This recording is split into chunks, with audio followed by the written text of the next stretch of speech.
Dans la petite ville animée de Sceaux vivait une belle jeune fille nommée Lulu. Lulu avait toujours su qu'elle était différente. Dès qu'elle avait commencé à comprendre le monde qui l'entourait, elle avait réalisé que sa famille était pauvre pas seulement comme tout le monde à Sceaux, mais prisonnière d'un cycle de pauvreté qui semblait impossible à briser. Sa mère travaillait comme femme de ménage dans un hôtel luxueux de Santon depuis plus de 20 ans, mais elle n'avait rien à montrer pour cela, hormis des genoux douloureux et un salaire qui couvrait à peine leur loyer. Leur appartement était un petit espace d'une seule pièce où la cuisine, la chambre et le salon se mélangeaient. Les murs étaient fissurés par des années de négligence, le ventilateur au plafond ne fonctionnait que quand il en avait envie, et chaque matin, Lulu se réveillait avec l'odeur du bois brûlé des vendeurs de rue qui préparaient de la nourriture dehors. Même si c'était la vie qu'elle avait connue depuis sa naissance, elle la détestait et voulait plus. Chaque nuit, Lulu restait au lit à faire défiler Instagram, observant des filles de son âge exhiber des vêtements coûteux, des perruques lisses et brillantes, et des vacances à Dubaï ou sur des îles paradisiaques. Elle postait des vidéos d'elle-même déambulant dans des centres commerciaux de luxe à Zero Hills, sirotant du Moët et Chandon et ajoutant des légendes comme « le travail acharné paie »,« une autre vacance, pourquoi pas ». Certains d'entre nous sont juste faits différemment. Elle savait que certaines d'entre elles jouaient un rôle, mais peu importait, elle voulait cette vie, coûte que coûte. Cependant, sa meilleure amie, Tibi, détestait cette obsession et tentait de la décourager. « Lulu, tu rêves trop. La vie, ce n'est pas Instagram. » Mais Lulu secouait la tête. « La vie, ce n'est pas la souffrance non plus, Tibi. Regarde autour de nous, on vit comme des rats. Eh bien, moi, je refuse d'être une autre fille de Sceaux qui galère. » Elles étaient meilleures amies depuis l'enfance, mais Tibi avait de plus en plus de mal à comprendre Lulu. « Lulu, ces filles font des choses pour maintenir ce style de vie. Tu crois vraiment qu'un post Instagram suffit à payer tout ça, ma chérie? Elles ont des hommes riches qui les sponsorisent. J'ai même entendu dire que certaines font des trucs sombres. » Lulu levait les yeux au ciel. « Et alors? Si elles peuvent le faire, pourquoi pas moi? » « Parce que tout n'a pas un prix qu'on peut négocier, répondait Tibi. Mais malheureusement, ces mots n'avaient aucun poids, car Lulu avait déjà pris sa décision. Elle n'allait pas passer sa vie à récurer des sols comme sa mère. Elle viserait plus haut. Un après-midi, en scrollant sur Instagram, Lulu tomba sur un post qui allait changer sa vie. « Je cherche une assistante personnelle. Elle doit être belle, stylée et confiante. Envoyez-moi un message privé si vous êtes intéressé. » Zara X. Zara X était une influenceuse et mondaine avec 600 000 abonnés. Elle était une reine dans le milieu des influenceurs de Johannesburg, un corps parfait, des cheveux parfaits, une vie parfaite. Elle vivait dans un Pontoise à Santon, conduisait une Mercedes G-Wagon et fréquentait des soirées privées avec les hommes les plus riches d'Afrique du Sud. Lulu la suivait depuis des années et rêvait d'être comme elle. Elle vit cela comme une opportunité parfaite. Sans réfléchir, elle tapa un message. « Salut, je m'appelle Lulu. Je suis confiante, stylée et travailleuse. J'adorerais travailler avec vous. » Elle pria en silence avant d'appuyer sur « Envoyer ». Quelques minutes plus tard, son téléphone vibra. Zara avait répondu « Viens au centre commercial de Santon demain à 15 heures. Porte quelque chose de joli. » Lulu hurla de joie et courut immédiatement chez Tibi. « J'ai un boulot. » « Enfin, pas encore, mais j'ai un rendez-vous avec Zara X. » Tibi fronça les sourcils. « Cette influenceuse? » ?»« Oui, elle cherche une assistante et j'ai postulé. Ça pourrait être mon entrée dans ce milieu, non? » ?»« Lulu, c'est dangereux. Tu ne connais pas vraiment ces gens. S'il te plaît, ne commence pas. Tu sais combien de filles tueraient pour cette chance? » Tibi soupira. Elle savait qu'il était impossible d'arrêter Lulu quand elle était déterminée. « D'accord, mais fais attention. » Le lendemain, Lulu emprunta une robe à Tibi, appliqua du maquillage bon marché pour qu'il ait l'air cher, et prit un taxi jusqu'à Santon. Pour la première fois de sa vie, elle entra dans un restaurant de luxe où l'air sentait le parfum coûteux et les problèmes des riches. Elle se sentit immédiatement déplacée. Des femmes passaient devant elle dans des vêtements de créateurs, avec une peau éclatante et des corps parfaitement sculptés. Elle repéra Zara à une table privée, sirotant un cocktail. L'influenceuse leva à peine les yeux quand Lulu arriva. « Tu es en retard, » dit Zara en ajustant ses lunettes de soleil. Le cœur de Lulu s'arrêta. Elle n'était pas en retard, en fait, elle était arrivée 10 minutes en avance. Pourtant, elle s'excusa, « Je suis désolée. »« Peu importe, assieds-toi. » Lulu ravala sa nervosité et s'assit. En observant Zara de près, elle réalisa qu'elle était encore plus belle qu'en photo. Sa perruque en dentelle était impeccable, ses ongles longs et acérés, et ses boucles d'oreilles en or scintillaient sous les lumières du restaurant. Lulu essayait de ne pas fixer. Zara prit une gorgée de son verre et la jaugea. « Tu es jolie, c'est important. Mais peux-tu suivre le rythme? »« Je peux gérer, » répondit Lulu, forçant la confiance dans sa voix. Zara esquissa un sourire. « On verra. » Et juste comme ça, Lulu devint son assistante. Dans le taxi qui la ramenait chez elle, Lulu souriait. Ça y était. Elle était un pas plus près de la vie dont elle avait toujours rêvé. Tout semblait irréel, comme si elle venait d'entrer dans un rêve. Les mots tournaient en boucle dans sa tête, « Tu es jolie, et c'est important ». Pour la première fois de sa vie, quelqu'un l'avait regardée et avait vu son potentiel. Et ce quelqu'un n'était pas une autre fille en galère de seau, mais une déesse des réseaux sociaux qu'il avait choisie. Zara lui avait dit de la rejoindre dans son Pontouse le lendemain. « Habille-toi bien et ne sois pas en retard », avait-elle simplement dit avant de quitter le restaurant. Cette nuit-là, Lulu passa des heures à choisir une tenue. Elle n'avait pas de vêtements de créateur, pas de talons coûteux, pas de perruque en cheveux humains, mais c'était sa chance, alors elle devait faire avec. Elle emprunta une magnifique robe noire à Tibi, lissa sa vieille perruque et s'assura que son gloss brillait. Le lendemain, quand elle arriva au Pontouse de Zara à Santon, elle retint son souffle. C'était un monde de richesse qu'elle n'avait jamais vu auparavant. L'immeuble avait des murs en verre reflétant la skyline de la ville, et le gardien ne la regarda même pas 2 fois avant de la laisser entrer, lui aussi avait de la classe. À l'intérieur, le Pontouse ressemblait à une scène de film hollywoodien, des fenêtres du sol au plafond, des meubles en velours, des lustres dorés et une vue irréelle sur Johannesburg. Zara sortit de sa chambre, vêtue d'une robe en soie, maquillée à la perfection et portant une perruque lisse et longue. « Alors, tu es venu ?»« Oui » souffla Lulu, encore émerveillée. « Bien, mettons-nous au travail. » Au début, les tâches étaient simples. Lulu devait organiser l'emploi du temps de Zara, répondre aux emails des marques et installer ses ring lights pour des vidéos TikTok. Mais au fil des jours, Lulu réalisa que Zara n'était pas qu'une influenceuse. Sa vie en ligne n'était qu'une illusion. Zara passait des heures à poser pour des photos, à changer de tenue et à filmer des plats qu'elle ne mangeait même pas. Un jour, elles avaient préparé un voyage privé à Paris. Elles arrivèrent à l'aéroport, montèrent dans un jet privé et Zara lui demanda de prendre des photos d'elle assise à l'intérieur. Mais juste après les photos, elles descendirent du jet, quittèrent l'aéroport et rentrèrent en taxi. Lulu était confuse. « Attends, on ne va nulle part. » Zara leva les yeux au ciel. « Chérie, je n'ai pas besoin de voler. J'ai juste besoin qu'il croie que je vole. » Les yeux de Lulu s'écarquillèrent. C'était le premier mensonge qu'elle découvrait sur le monde des influenceurs. Il ne s'agissait pas d'être riche, mais de paraître riche. Et bientôt, Lulu voulut jouer à ce jeu elle aussi. Elle était intriguée. Après 2 semaines à travailler avec Zara, Lulu avait appris quelques vérités. Premièrement, la plupart des influenceurs louaient des sacs de créateurs pour leur shooting, ils ne les possédaient pas. Deuxièmement, les voitures de luxe qu'ils exhibaient étaient souvent prêtées par des hommes riches en échange de leur corps. Mais ce qui la choqua le plus, c'est que beaucoup de ces boss babesses ne gagnaient pas d'argent sur Instagram, elles le gagnaient grâce à des hommes. Un soir, alors que Zara se préparait pour une soirée, elle se tourna vers Lulu et dit « Je vois cette flamme en toi. Tu veux entrer dans notre monde. Mais tu dois commencer à avoir l'air cher, parce que personne ne prend une fille fauchée au sérieux. » « Mais je n'ai pas d'argent pour des trucs chers, » admit Lulu. Zara ricana. « Tu n'as pas besoin d'argent, ma belle. Tu as juste besoin des bonnes connexions. » Ce soir-là, Zara emmena Lulu à une soirée sur un rooftop à Santon, le genre d'événement que Lulu n'avait vu que dans les magazines. Les femmes portaient des robes de créateurs, des ongles parfaits et des bijoux scintillants. Quant aux hommes, ils étaient puissants, riches et dangereux. Dès qu'elles s'assirent, Zara murmura en pointant un homme plus âgé en costume coûteux, c'est Chif Damini. Il aime les belles jeunes filles. Souris-lui, il s'occupera de toi. Lulu hésita. Elle avait entendu parler des sponsors, ces hommes qui finançaient le style de vie des influenceuses, mais elle n'était pas sûre d'être prête à en avoir un. Cependant, avant qu'elle ne puisse répondre, Chif Damini s'approchait déjà. « Zara, ma préférée, dit-il doucement en posant une main sur sa taille. Puis ses yeux se posèrent sur Lulu. « Et qui est cette beauté ?» Zara sourit. « C'est Lulu. Elle est nouvelle dans le jeu. » Lulu se sentit exposée sous son regard intense. Chif Damini hocha la tête avec approbation. « Du sang frais. Dis-moi, Lulu, aimes-tu les belles choses ?» Lulu déglutit péniblement. « Oui. » Chif Damini sourit. « Alors, parlons. Viens avec moi. » Cette nuit-là, tout changea. Le lendemain matin, Lulu se réveilla avec une notification sur son téléphone. 30 000 rands avaient été déposés sur son compte. Ses mains tremblaient. Elle n'avait jamais vu autant d'argent. Elle fixa la notification, incrédule. Puis elle se souvint de quelque chose.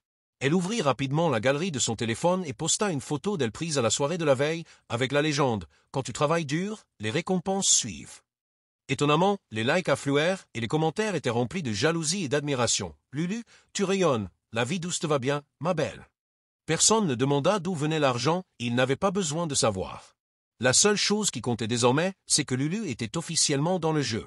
Sa relation avec Chif Damini continua, et à mesure que les cadeaux et l'argent affluaient, Lulu se sentit plus puissante que jamais. Pour la première fois de sa vie, elle pouvait entrer dans des boutiques de luxe sans le poids de la pauvreté sur ses épaules. Elle ne faisait plus du lèche-vitrine, elle achetait. Sacs de créateurs, talons luxueux, perruque en cheveux humains importés, bouclée, lisse, longue, courte, tout ce qu'elle voulait. Quand elle entrait dans un restaurant, les serveurs la traitaient différemment. Ils voyaient la montre coûteuse à son poignet, les diamants à ses oreilles et les clés de voiture dans sa main, même si la voiture appartenait à Shiv Damini. Johannesburg s'inclinait enfin devant elle. Mais il y avait un problème, elle n'était jamais satisfaite. Plus elle avait, plus elle voulait. Un soir, Zara l'assit pour une autre leçon. Elles étaient sur le balcon du Penthouse de Zara. « Tu ne profites pas pleinement de ta position, ma belle. »« Qu'est-ce que tu veux dire ?» demanda Lulu. Zara ricana, comme si la réponse était évidente. « Tu as besoin de plus de clients. » Lulu tressaillit. « Clients. » Elle détestait ce mot. « Je pensais que Shiv Damini suffisait. » Zara éclata de rire. « Chérie, un seul homme ne peut te financer que temporairement. Les hommes se lassent vite. Tu dois avoir des options, un roster. » Lulu déglutit difficilement. Elle avait goûté à la vie douce, mais était-elle vraiment prête à aller plus loin? Zara vit l'hésitation dans ses yeux et tenta de la convaincre. « Écoute, il ne s'agit pas de coucher avec des hommes. Il s'agit de te positionner. Tu n'as rien à faire si tu ne veux pas. Joue juste le jeu. D'abord, tu dois investir dans ton corps. Ce milieu repose sur la perfection. » Lulu baissa les yeux sur elle-même. Elle avait toujours été jolie, mais à côté de Zara et des autres influenceuses, elle se sentait ordinaire. « Qu'est-ce que tu veux dire? » « Je veux dire que tu dois avoir une taille fine, un derrière rebondi et des hanches qui feraient oublier sa femme à un milliardaire pour se concentrer sur toi. » Lulu rit nerveusement. Elle avait entendu parler des BBL et des chirurgies pour sculpter la taille. Elle avait vu des photos de filles aux courbes parfaites et aux corps irréels, mais elle avait aussi entendu des histoires d'horreur, certaines n'en revenaient jamais. « Où vas-tu pour les tiens ?» demanda-t-elle. Zara ricana. « Je ne vais pas dans des hôpitaux, ma belle. Je vais dans des cliniques clandestines. C'est pas cher, rapide et tu récupères vite. » Cette semaine-là, elles y allèrent. La clinique était dans un bâtiment caché en ville. Ce n'était pas un hôpital officiel, pas de pancarte, pas de licence. Juste des pièces blanches avec des tables de chirurgie plastique, des docteurs étrangers sans nom et une salle d'attente remplie d'influenceuses de Johannesburg attendant d'être sculptées. Une fille nommée Eva entama la conversation avec Lulu. C'était une célèbre Instagrammeuse. « J'ai fait le mien 3 fois. Tu ne t'arrêtes pas à un seul, il faut l'entretenir. Ces hommes aiment les corps frais. » Lulu était nerveuse. Quelque chose clochait, mais elle avait déjà payé. Zara passa en premier, puis Eva. Quand ce fut le tour de Lulu, elle s'allongea sur la table, essayant de calmer ses nerfs. Puis elle entendit un cri strident et une porte s'ouvrit violemment. Un corps tomba au sol. C'était Eva. Sa peau était pâle et sans vie. Le docteur cria quelque chose dans une langue étrangère, mais Lulu ne pouvait pas comprendre. Zara entra en trombe et attrapa le bras de Lulu. « On doit partir, maintenant. » Lulu était terrifiée. Que s'est-il passé? Mais Zara ne répondit pas. En sortant, elles virent le docteur et son assistant traîner le corps sans vie d'Eva hors de la pièce. Pas d'ambulance, rien pour sauver la situation. Lulu s'enfuit et ne fit jamais cette opération. Après cet incident, Lulu jura de rester loin des choses dangereuses. Mais sa soif de pouvoir était trop forte et Zara n'avait pas fini de l'initier au monde des influenceurs. Elle avait un autre plan. « Écoute, Lulu, tu as besoin de quelque chose de plus fort, quelque chose qui rendra ces hommes obsédés par toi. » Lulu fronça les sourcils. « Qu'est-ce que tu veux dire? » Zara baissa la voix. « Tu crois qu'un homme t'achèterait une voiture de luxe juste pour une nuit de plaisir, même s'il trouvait de l'or en toi, alors qu'il y a plein d'autres filles disponibles, encore plus belles que toi? » Lulu était intriguée. « Alors, qu'est-ce que je dois faire? » Zara se pencha vers elle. « Il y a une femme qui fabrique des charmes. De vrais charmes. Avec ça, les hommes te donneront des millions sans cligner des yeux, peu importe ce que tu demandes. C'est ce qu'on fait toutes. » Lulu ne pouvait pas attendre d'être pleinement équipée. Ce soir-là, elles y allèrent. Lulu s'attendait à voir une vieille femme, mais la femme était jeune, sa peau rayonnait, et elle était bien habillée. Elle ne ressemblait pas à une guérisseuse traditionnelle, plutôt à une déesse. La femme leur tendit un tissu noir. « Enlevez vos vêtements et enroulez ça autour de vous. » Lulu et Zara se déshabillèrent et s'enveloppèrent dans le tissu. Puis la femme apporta un bol contenant un liquide épais et sombre. « Baignez-vous là-dedans, et vous deviendrez puissante, ordonna-t-elle. Zara passa en premier, plongeant ses mains dans le bol et frottant le liquide sur sa peau. Lulu regarda le corps de Zara briller comme de l'or. Puis Zara se tourna vers elle. « À ton tour. » Lulu ferma les yeux, prit le liquide dans ses mains et l'étala sur sa poitrine, ses bras et ses cuisses. Dès qu'il toucha sa peau, elle sentit une vague de feu en elle. La femme rit. « À partir de cette nuit, aucun homme ne vous dira non. » C'était fait. Les effets furent immédiats. Lulu remarqua que les hommes la regardaient différemment. Même Shiv Damini, qui avait ignoré ses messages pendant des semaines, lui envoya soudain 200 000 rangs, le triple de ce qu'elle avait demandé. Un milliardaire qu'elle avait rencontré une fois lui offrit une voiture. Des hommes remplissaient ses DM, la suppliant de leur accorder de l'attention. C'était comme de la magie. Plus Lulu grimpait, plus elle changeait. Elle n'était plus la fille humble de Sceaux. Elle avait maintenant de l'influence, du pouvoir et de l'attention. Son compte Instagram dépassait les 50 000 abonnés. Les marques commençaient à la contacter, elle recevait des colis gratuits et était reconnue dans les centres commerciaux. On la surnommait une étoile montante. Tibi lui envoya un message un jour. « Lulu, je suis tellement fier de toi. Tu réussis vraiment. » Lulu fixa le message longtemps, un étrange sentiment l'envahissant. Tibi ne connaissait pas la vérité. Elle pensait que Lulu était une influenceuse. Elle ignorait que les sacs de créateurs et les voyages luxueux étaient payés par des hommes qu'elle aimait à peine. Elle ne savait rien des soirées secrètes dans des manoirs où des deals louches se concluaient. Et Lulu comptait bien garder ça ainsi. Mais le problème avec un jeu sale, c'est que quelqu'un finit toujours par vouloir vous voir tomber. Tout commença par une rumeur. Un matin, Lulu se réveilla avec un DM d'un compte anonyme. « Tu penses pouvoir tromper tout le monde éternellement ? Attends et vois. » Son cœur s'arrêta. Elle cliqua sur le compte, mais il n'avait pas de photo de profil. Était-ce une blague? Avant qu'elle ne puisse y réfléchir, son téléphone sonna. C'était Zara. « Va sur Twitter », dit-elle dès que Lulu décrocha. Lulu ouvrit l'application et se figea. Elle était en tendance. Un blog à potins venait de publier un article « Nouvelle influenceuse à la mode à Johannesburg, Lulu », mais des sources affirment qu'elle n'est pas aussi indépendante qu'elle le prétend. Nos sources confirment qu'elle a un sponsor, un milliardaire marié qui finance entièrement son style de vie. Alors, travail acharné ou travail bien placé? Lulu se sentit mal. Elle lâcha son téléphone et fixa le sol, incrédule. Qui avait fait ça? Elle réfléchit intensément et conclut que ça ne pouvait être que quelqu'un qui profiterait de sa chute. Et la seule personne qui en savait trop et correspondait à ce profil était Zara. Ce soir-là, Lulu fit irruption dans le penthouse de Zara. « Pourquoi? Pourquoi m'as-tu fait ça ?» Zara était assise sur son canapé, buvant du vin comme si de rien n'était. Elle sourit et posa son verre. « Chérie, tu devenais trop grande, trop vite. Tu es trop ambitieuse. Ce milieu n'aime pas les nouvelles qui ne savent pas rester à leur place. » Lulu n'en croyait pas ses oreilles.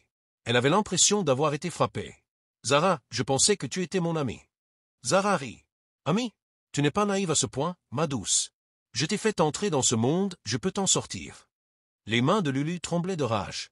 Elle avait été loyale envers Zara, elle lui avait fait confiance, et maintenant, elle était jetée comme un déchet. « Tu es diabolique, plaira Lulu. » Zara prit une autre gorgée de vin et haussa les épaules. « Bienvenue dans l'industrie des influenceurs, ma belle. Soit tu gagnes, soit tu te fais utiliser. » Les semaines suivantes furent un enfer pour Lulu. Elle ne savait pas gérer la mauvaise publicité et ça l'affecta profondément. Les marques se retirèrent, personne ne voulait travailler avec une influenceuse prise dans un scandale. Ses abonnés se retournèrent contre elle, leurs commentaires étaient brutaux. « Alors Lulu n'est qu'une autre reine du paraître? On pensait que tu étais différente. » Shiv Damini bloqua son numéro avec le scandale, il ne pouvait plus être vu avec elle. Ses revenus s'arrêtèrent du jour au lendemain. Son penthouse disparut aussi. Son compte en banque se vidait rapidement. Soudain, Lulu réalisa que dans ce monde factice, elle n'avait pas de vrais amis.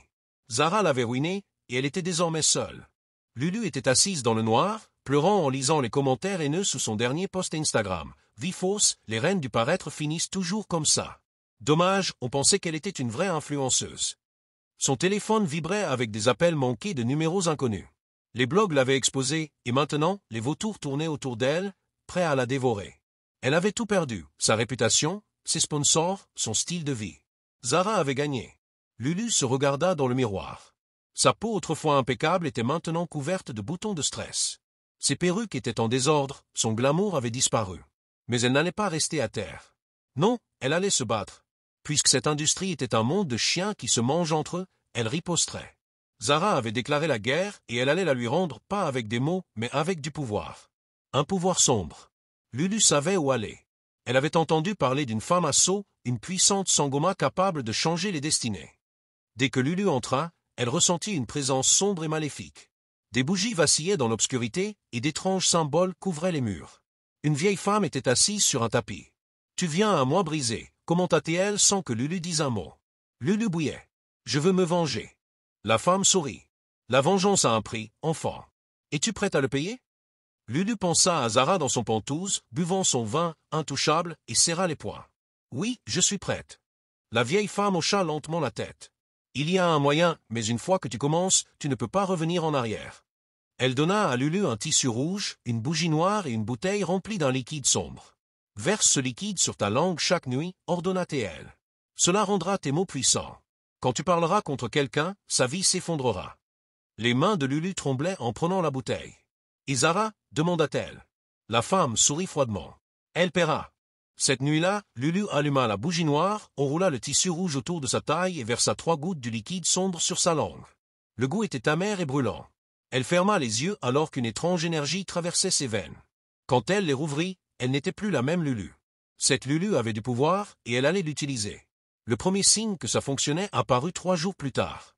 Zara posta une photo sur Instagram, souriant lors d'une soirée sur un yacht à Cape Town. « La vie est belle quand tu te mêles de tes affaires », avait-elle écrit en légende. Lulu ricana sombrement. « On verra. » Cette nuit-là, elle alluma sa bougie, prononça le nom de Zara 3 fois et dit « Tout ce que tu as construit s'effondrera. » Comme par magie, le lendemain matin, Lulu se réveilla avec les résultats. Zara était en tendance à cause d'un scandale. Un blog anonyme avait divulgué des relevés bancaires montrant ses dealings secrets avec des hommes mariés. Immédiatement, ses contrats avec les marques furent annulés, ses abonnés se retournèrent contre elle et ses sponsors disparurent. Elle tenta de nier avec des relations publiques, mais les preuves étaient trop solides.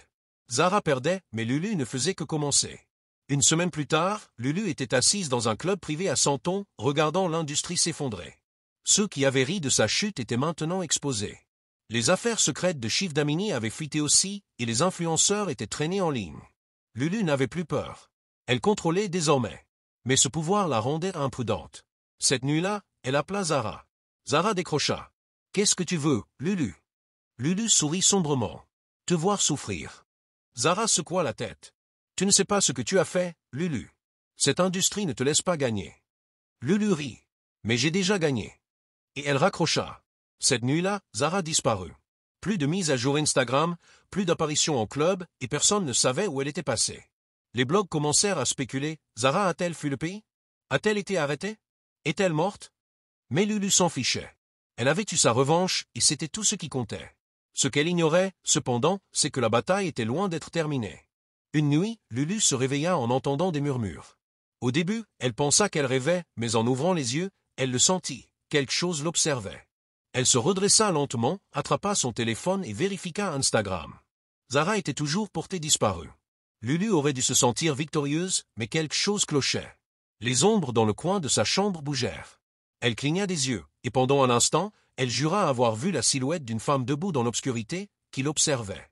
Ses mains tremblèrent alors qu'elle allumait la lampe de son téléphone et la pointait vers l'ombre. Mais il n'y avait rien, ni personne. Le lendemain matin, Lulu tenta de chasser cette sensation. Peut-être était-elle juste paranoïaque, ou peut-être que le stress des rituels, du scandale et de la vengeance commençait à la rattraper. Elle décida de sortir, pensant que l'air frais l'aiderait. Elle enfila sa meilleure tenue, ses lunettes de soleil de créateur, et se rendit dans un café privé. Elle commanda un cappuccino, sortit son téléphone et se mit à scroller distraitement. Puis soudain, elle reçut une notification. C'était un message du compte de Zara. « Tu pensais vraiment que c'était fini ?» Lulu lâcha son téléphone, son cœur battant la chamade. Elle le ramassa avec des mains tremblantes et cliqua sur le message, mais le compte avait disparu, supprimé. Un frisson glacé parcourut son dos. Quelqu'un jouait-il avec elle, ou était-ce autre chose? Lulu avait un mauvais pressentiment. Quelque chose approchait, mais elle ne savait pas quoi. Cette nuit-là, Lulu verrouilla toutes ses portes. Elle ne savait pas pourquoi, mais son instinct lui disait qu'elle n'était plus en sécurité. Elle alluma la bougie noire que la Sangoma lui avait donnée et pria « Protège-moi ». Mais dès que la flamme s'alluma, la pièce changea. L'air devint épais, les ombres s'assombrirent. Puis elle entendit un grand coup à la porte. Lulu transpirait abondamment. Soudain, son téléphone vibra sur ses genoux. Un nouveau message d'un numéro masqué, « Sors dehors ». Lulu se figea et se serra fort sur son lit. Les coups à la porte continuèrent, plus forts, plus insistants. Puis ils cessèrent. Lulu se leva lentement et avança vers la porte, son cœur battant si fort qu'elle pouvait à peine s'entendre respirer. Elle saisit la poignée, la tourna et ouvrit la porte. Mais il n'y avait rien, juste l'obscurité. Elle soupira de soulagement, mais alors qu'elle allait refermer la porte, une main agrippa son poignet. Lulu hurla et leva les yeux. Elle se figea en voyant Zara ou ce qu'il restait d'elle. Son visage autrefois impeccable était maintenant creux et affaissé, ses yeux d'un noir pur. Elle ne semblait plus humaine. Lulu cria et s'enfuit de chez elle cette nuit-là sans se retourner. Mais même en courant, elle continuait d'entendre d'étranges voix. Une semaine plus tard, un article apparut en ligne. L'influenceuse Lulu portait disparue depuis des jours. Ses amis et sa famille sont profondément inquiets. Serait-ce un autre cas de gloire des réseaux sociaux qui tourne mal? Quelques jours plus tard, une vidéo choquante devint virale sur Instagram. On y voyait Lulu errant folle dans les marchés, vêtue de haillons déchirés, mais portant des talons rouges et tenant un sac rouge assorti, comme si elle était encore dans son air d'influenceuse. Mais maintenant, elle influençait pour la communauté des faux. Merci d'avoir suivi cette histoire. Partagez vos pensées dans la section des commentaires. Qu'avez-vous appris de cette histoire? Partagez-la avec vos proches, donnez-lui un pouce en l'air et abonnez-vous à cette chaîne si ce n'est pas encore fait. À bientôt pour une prochaine histoire. Au revoir.